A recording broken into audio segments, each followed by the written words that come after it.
Hello students. So today I will continue with this chapter, basic concepts of economics, and we will move to the next part of this chapter, that is your scope of economics. Now scope means your area, okay, area or the study area of this subject of economics. Okay, what are the things which are studied here in this subject of economics? Okay, so basically all kinds of monetary activities. Okay, monetary activity means those where which is related with the generation of money, okay, that are basically studied in your economics. Other things like your non-monetary activities, okay, which neither generates money, these are not studied here. Okay, like for example the service of a doctor, okay, that it generates money, that will be studied in economics. But the service of a housewife, eh, or your mother, that will not be studied here. Why? Because that is not related with the generation of money. Okay, so that is economics studies those activities which are related with the generation of money, that is called a monetary activities. Okay, so you see the first thing that we study here in this subject of economy, that is your consumption. Okay, now what is your consumption? You see, consumption means those activities which lead to the satisfaction of wants. Okay, that means those activities which satisfies our want, that we call as your consumption. Okay, now wants here in economics, it has a different meaning. Okay, that means if suppose if you want to purchase a book, okay, if you want to purchase a book, now if that will be called your want only when you have sufficient income, money income, to purchase that particular book. Okay, that only, then only it will be called as your want. Okay, otherwise it will be simply your wish. Yes, you wish to purchase a book but you do not have money to purchase a book. Okay, so in economy, wants means your desire, your wish. Okay, but along with that you should have also sufficient money income. Okay, then only it will be called as our want. Now consumption, it is what activities which satisfies our wants. Okay, that means if I want a book, if I purchase it, then it will be called as your what, consumption. Why? Because by purchasing that book, my want has been satisfied. Yes, so it can be any kind of your good also. If you purchase any good also, then also that will be called a consumption. Okay, if you purchase any kind of a food items also, then also it will be called as your consumption. Okay, consumption does not mean that you will only consume some only consumable items. If you purchase, then only it will be called as your consumption. Okay, like here book is not a consumable item. Yes, but still if we use that book, if we are purchasing that book for our use and it also satisfies our want, then it will be called as your consumption. Okay, similarly if you take the example of a service. Okay, suppose you are ill, okay, and you have visited a doctor, and the doctor, by visiting the doctor, your want have been satisfied, then also it will be called as your consumption. Okay, so it does not matter whether it is a good or it is a service. Okay, by purchasing anything, okay, any good or any service, if it satisfies your want, then it will be called as your consumption. Now next, apart from these activities, okay, we have learned what is consumption. Now in economics, you also study about the laws. Okay, the laws governing the consumption, that means what are the factors on which our consumption it depends. Okay, like one example, one factor is your income. Okay, income, if higher the income, more will be the consumption. Okay, so income, price. Okay, those, what are some laws are there. Okay, so depending on which our consumption activities it depends, these are also studied here. And then your consumer's equilibrium, that means where consumer he attains, okay, maximum satisfaction. Now consumer means what? Consumer means that person who will use that particular thing. Okay, suppose you, if you purchase the book, then you will be called as what? Consumer. Okay, then that is consumer. Okay, in economics. So consumer's equilibrium is where the consumer he attains maximum satisfaction. So all these concepts, okay, related to consumption are studied in economics. Then is your production. Okay, so production, consumption can be done only if the goods are produced. Yes, otherwise you will not be able to consume those goods, isn't it? So production means what? You see, that process of creation of useful commodities or services. Okay, so commodities, that is your visible. Okay, that means the commodity which you can see it, you can feel it, that is your commodities. And services, that is your invisible. Okay, like service of a doctor, okay, service of a teacher, bank. Okay, that these are called your services which you cannot see. Okay, but you can feel, you can use their services, you can enjoy, avail their benefit. So production means creation of those goods or commodities and your services. Okay, now suppose a chair. Okay, a chair, if a production of chair is to be done. Okay, suppose if you want to produce chair. Okay, now for producing chair you will require some inputs. Yes, so you cannot simply produce chair, other you will require something. Okay, some inputs for producing chair. Yes or no? So these are called your factors of production, those inputs which are required for producing any good or any service. Okay, so if you want to produce chair, then you will also require these four factors of production. Okay, now what are these factors of production? You see, first is your land. Okay, first thing that you will require to, in order to produce, in order to start your production, is what? A piece of land. Yes, you will require a piece of land in order to produce, where you can produce your goods. Yes, or any services. Then you will require what? Laborers, the workers who will work for you in order to produce those goods. Yes, so that is the second factor. Then is your capital. Capital means your tools, your equipments. Okay, your machines. Yes, all these things will be required in order to do production. Yes, so that is call your capital. Then you will require enterprise, and in your book is written as organization, the meaning is same. Okay, organization or enterprise, that is basically those people who are there for your management. Okay, who will manage everything. So these four factors, with the help of these four factors of production, a producer or a person, he can do production of any good or service. Okay, so these production related activities, okay, these are also studied in economics. Yes, then again your producer's equilibrium is also studied here. Now producer's equilibrium means where a producer, he attains maximum profit, he gets maximum profit. Okay, because the main aim or the main goal of a producer is what? He should get maximum profit. Yes, if you start a production, then what will be your aim? How to earn maximum profit. So that is called a producer's equilibrium. So that part is also studied here. Okay, so these are basically production related activities which are studied in your economics. Then you see distribution. Okay, now whatever the goods have been produced, okay, in production, okay, these goods, these are distributed. Okay, and after distribution only we can consume those goods, is not it? So first comes your production, then your distribution, and then after that your consumption. Okay, so you see, first the producer, okay, they produce the goods, okay, by using the factors of production, four factors of production: land, labor, capital, and organization. Okay, by using these four factors of production, a producer, he produces the goods or services, and then he distributes it to the wholesaler, okay, who purchase the good in bulk, in huge amount. Then the wholesaler, he distributes to the retailer, and then the retail shops, okay, from the retail shops, we, the customers or the consumers, we purchase the goods for our consumption. Okay, so first come a production, these produced goods are distributed, after that only we get the goods for our consumption, okay, to satisfy our wants.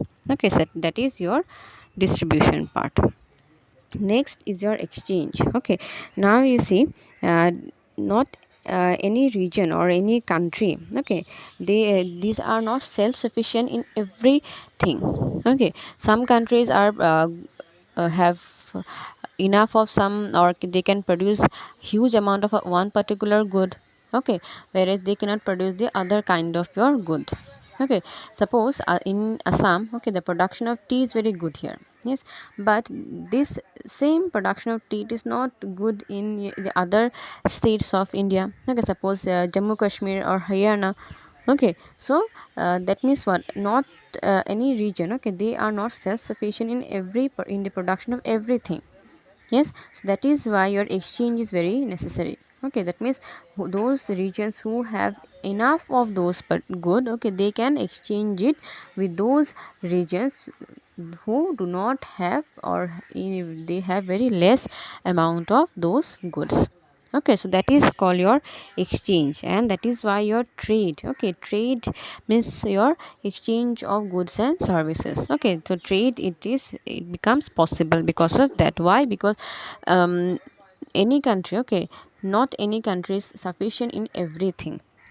Okay, so if they require any kind of commodities, okay, which they do not produce, then they can exchange it from the other regions. Okay, suppose in Assam, assume that the production of rice is not sufficient. Okay, and in Punjab the production of rice is in huge amount. Okay, that means if Assam requires rice, then it will exchange it from Punjab. Okay, so like that your trade takes place. Okay, it takes place internal also, international also. Internal means within our country, India, within the country. International means with other countries. Okay, so exchange takes place through internal and international trade. Why? Because no individual or in region or country can produce all the commodities that are required by them. Okay, like I've given the example of, if Assam, okay, it produces very less amount of rice, then there is Punjab which produces huge amount of rice, then Assam can take or can exchange the rice from Punjab. Okay, so that's how your trade it takes place among the regions, among the states. Okay, then you see this picture of a Junbil Mela. Okay, Mela, it is also called as fair, and it takes place in your Morigao district of Assam. Okay, now this Junbil Mela, okay, and the main importance is what here, the exchange. Okay, exchange of anything, it takes place without money. Okay, like if you want to purchase anything today, today you require money. Yes, but here you do not require money to exchange the goods. Okay, if you purchase, if to purchase the goods, is these goods are exchanged with some other goods. Suppose rice is given. Okay, rice is given, and in return wheat is taken, like that. Okay, you will give some commodity, some good, and in return you will take some other commodity. That system is called your barter system. Okay, that is called your barter system. BARTR. Okay, barter system. So that means where goods are given and in exchange goods are taken. No money is involved here. Okay, there is nothing. There is no role of money here. Okay, nowadays we use money to purchase the goods, is not it? But here these goods are purchased by giving some other goods. Okay, that system is called your barter system. Okay, you will get to know in class 10 in detail. Now this Junbil Mela, okay, it takes place in every year in Morigao district of Assam. Okay, a few kilometers away from Guwahati, and people of Karbi, okay, Khasi, Diwa, Jaintia, and other tribes. Okay, they participate in this uh, fair, in this Mela. Okay, and mainly it symbolizes the brotherhood. Okay, the friendly relationship among the people living in the hills and the people living in the plain areas. Okay, so because of the brotherhood of bond is established because of this Mela. Okay, that is called your Junbil Mela. Okay, where still your barter system it prevails. Okay, otherwise in nowhere in parts of India this barter it exists. Yes, everywhere the money is used to purchase or to exchange any goods, but here only in Junbil Mela. Okay, that is a tradition, a culture that is going on still till date, where your barter system, that means goods are exchanged for goods. Okay, this system is still it is practiced. Okay, then you see money.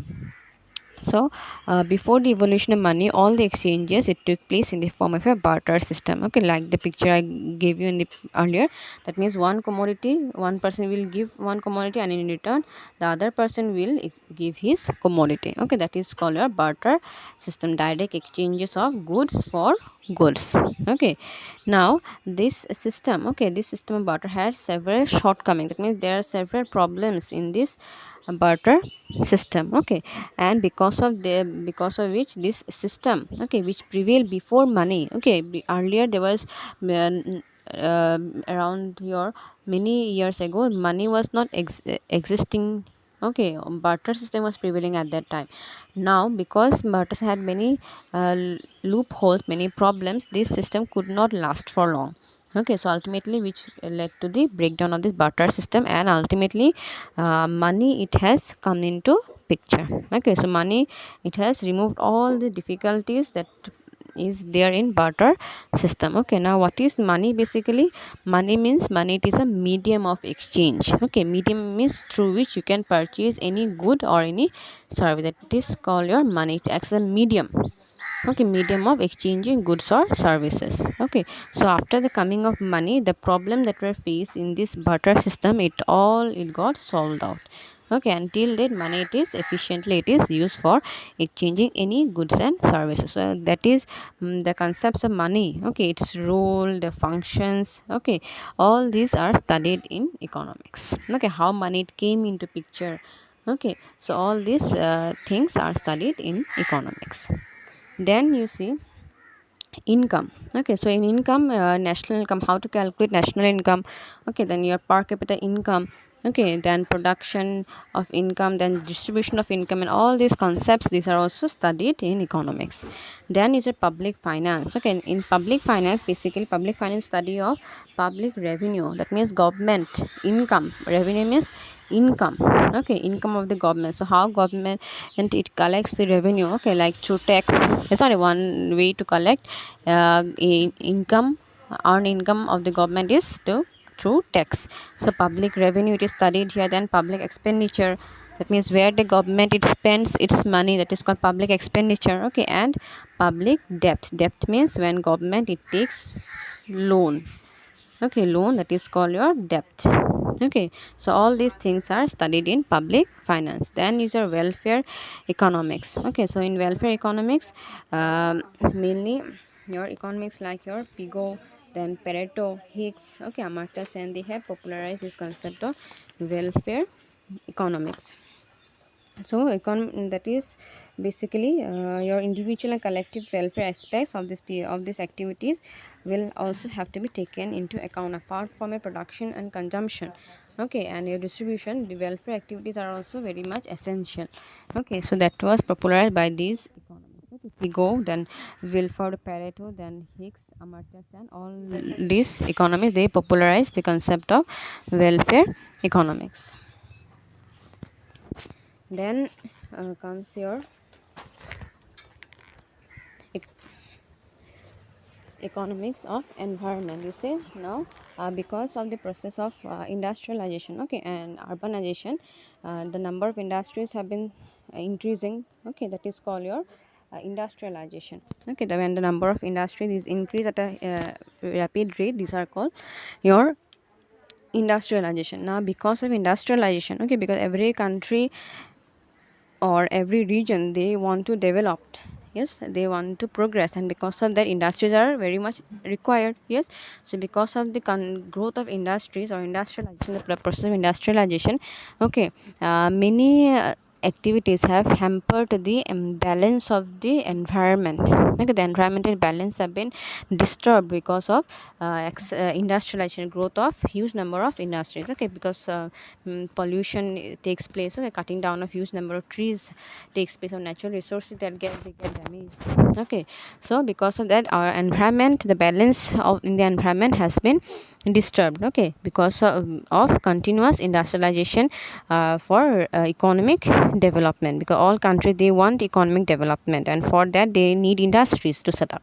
Yes, and that is disturbing the environment. Okay, environment is getting polluted. Yes, so now importance has been given on the environment also. Okay, that means how we can uh, again restore our environmental balance. Okay, and how can we restore, how can we again restore our environment, and also we can go for our economic development also. Okay, that is also studied in economy, that is called sustainable development. You will get to know what is this. Okay, sustainable development, that concept has also come up. Okay, that means where we can have development also, economic development also, and along with that we can also protect our environmental resource also. Okay, so that is also one of the scope of economics. Okay, environmental economics. Then is your efficiency. Okay, the last one is your efficiency. So efficiency means your efficient use of scarce resources. Scarce means those resources which are in limited amount, okay, in the environment. So efficient use of those resources to accelerate the process of production will lead to increase in economic welfare. So those resources which are in limited amount, okay, and these resources are very much required to efficiently use. Okay, judicious use of those resources is very important. Why? Because these first things are limited in scarce amount. Okay, and if these resources are continuously used in a haphazard manner, then ultimately these resources will be destroyed. Yes, so that is your efficiency. This concept is also falls under the scope of economics. Okay, how we can use the scarce resources. Okay, efficient use of scarce resources for our production, and which will ultimately lead to increase in economic welfare, okay, of the people. So these are basically the scope of economics.